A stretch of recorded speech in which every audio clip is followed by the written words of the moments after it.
الحمدللہ والصلاة والسلام علی رسول اللہ اما بعد ان الدین عند اللہ الاسلام، اللہ کے ہاں دین اسلام ہی ہے۔ ومن یبتغی غیر الاسلام دینا فلن یقبل منہ، اسلام کے علاوہ اگر کوئی اور دین لے کے آئے تو اللہ تعالیٰ فرماتے ہیں کہ اس سے ہرگز قبول نہیں کیا جائے گا۔ اور اسلام بھی کیسا ہونا چاہیے؟ اللہ تعالیٰ اس بات کا حکم دیتے ہوئے ارشاد فرماتے ہیں یا ایھا الذین آمنوا ادخلوا فی السلم کافہ، کہ ایمان والو اسلام میں پورے کے پورے داخل ہو جاؤ۔ اسلام میں پورے داخل ہونے والا جب اللہ رب العالمین کی بارگاہ میں جائے گا تو یقیناً وہ کامیاب انسان ہوگا۔ اب اسلام نے اپنے ماننے والوں کی ہر جگہ رہنمائی فرمائی ہے، انہیں ہر سہولت عطا فرمائی ہے، انہیں کسی کا محتاج نہیں چھوڑا۔ جب یہ دین اللہ کی طرف سے ہے، جب یہ شریعت اللہ کی طرف سے ہے، تو اللہ تعالیٰ نے انسان کی دنیاوی اور دینی ضرورت کا اہتمام کیا اور ہر چیز اس کو مہیا کی ہے، یہاں تک کہ انسان کو حساب و کتاب کے لیے، زندگی گزارنے کے لیے دنوں، ہفتوں، مہینوں اور سالوں کی ضرورت ہے تو اسلام نے وہ بھی متعین کر دیے۔ اور سال کے مہینوں کی تعداد کا تذکرہ کرتے ہوئے قرآن مجید میں اللہ تعالیٰ نے فرمایا ان عدۃ الشہور عند اللہ 12 شہرا فی کتاب اللہ یوم خلق السماوات والارض، کہ جب سے اللہ تعالیٰ نے زمین و آسمان کو پیدا فرمایا ہے اسی دن سے اللہ کے ہاں مہینوں کی تعداد 12 ہے۔ ذالک الدین القیم، فرمایا کہ یہی سیدھا دین ہے جس دین میں اللہ نے داخل ہونے کا حکم دیا ہے اور جس دین میں پورے کے پورے رہنے کا حکم دیا ہے۔ اور کب تک اس دین میں رہنا ہے؟ قرآن مجید میں اللہ تعالیٰ اس بات کا بھی ذکر کرتے ہوئے فرماتے ہیں وَلَا تَمُوتُنَّ إِلَّا وَأَنْتُمْ مُسْلِمُونَ، کہ تمہاری موت بھی اس دین کے اندر اسلام کی حالت میں آنی چاہیے۔ اور پھر خاص طور پر اللہ تعالیٰ نے فرمایا مِنْهَا أَرْبَعَةٌ حُرُمٌ،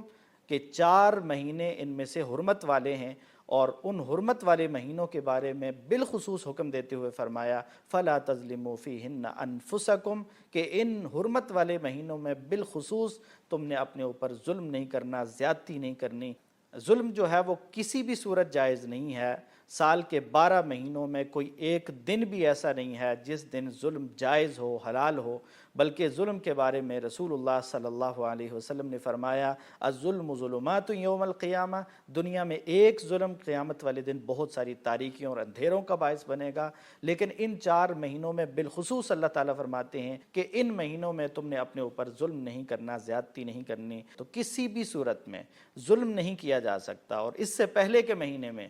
اللہ کے رسول صلی اللہ علیہ وسلم نے حجۃ الوداع کے موقع پر جو خطبہ دیا تھا، اس خطبے میں بھی اللہ کے رسول صلی اللہ علیہ وسلم نے یہی فرمایا تھا کہ تمہارا خون، تمہارا مال، تمہاری عزتیں ایک دوسرے کے لیے ایسے حرام ہیں جیسے ذوالحجہ کا مہینہ حرمت والا ہے، جیسے مکہ کا شہر حرمت والا ہے، جیسے عرفہ کا دن حرمت والا ہے، اس طرح تمہارا خون، تمہارا مال، تمہاری عزت ایک دوسرے کے لیے حرام ہے۔ لیکن افسوس کی بات یہ ہے کہ مسلمانوں کو عیسوی تاریخ تو یاد رہتی ہے، یہ تو ہم حساب و کتاب لگا کے رکھتے ہیں کہ جنوری کا مہینہ ہے، فروری کا مہینہ ہے، مارچ کا مہینہ فلاں ہے، لیکن یہ ہمیں یاد نہیں رہتا کہ اسلامی سال کا آغاز کب ہوتا ہے، اسلامی سال کا اختتام کب ہوتا ہے، اسلامی سالوں کے مہینے کون سے ہیں، ان مہینوں کے نام کیا ہیں، ان میں سے حرمت والے مہینے کون سے ہیں، ان حرمت والے مہینوں کی حرمت میں خاص چیز کون سی ہے جس سے ہم نے اپنے آپ کو بچانا ہے۔ تو یہ ساری چیزیں ہم بھول جاتے ہیں۔ کاش کہ ہم اسلام میں پورے کے پورے داخل ہو جائیں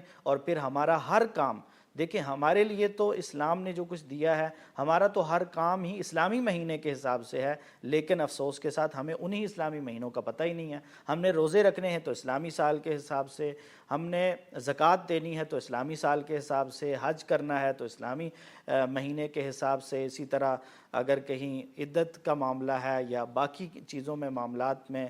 دنوں کا حساب ہے، مہینوں کا حساب ہے، تو وہ سارے اسلامی سال کے حساب سے ہیں، لیکن ہمیں ان کا پتہ بھی نہیں ہوتا اور شاید ہم تجاہل عارفانہ سے کام لے رہے ہوتے ہیں۔ تو ان مہینوں میں خاص طور پر اپنے آپ کو ظلم سے بچانا، کسی کے اوپر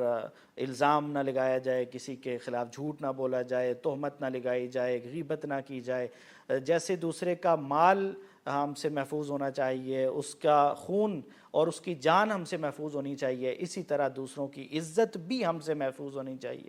تو ضروری ہے ہمارے لیے کہ ہم اس حرمت والے مہینے کو پہچانیں۔ محرم الحرام کا مہینہ یہ حرمت والے مہینوں میں سے ہے اور یہ اسلامی سال کا پہلا مہینہ ہے۔ اس مہینے کا احترام، اس کی قدر اور اس کی حرمت کا خیال رکھنا ہر مسلمان کی ذمہ داری ہے۔ اللہ رب العالمین ہمیں اس حرمت والے مہینے کو اور تمام ہی مہینوں کو جو اللہ رب العالمین کے ہیں اپنے دین میں گزارنے کی توفیق عطا فرمائے۔ اللہ تعالی ہمیں اسلام میں پورا داخل ہونے کی توفیق عطا فرمائے اور پھر موت تک ہمیں اس اسلام میں رکھے،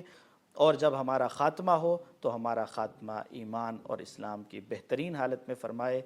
وآخر دعوانا ان الحمد للہ رب العالمین۔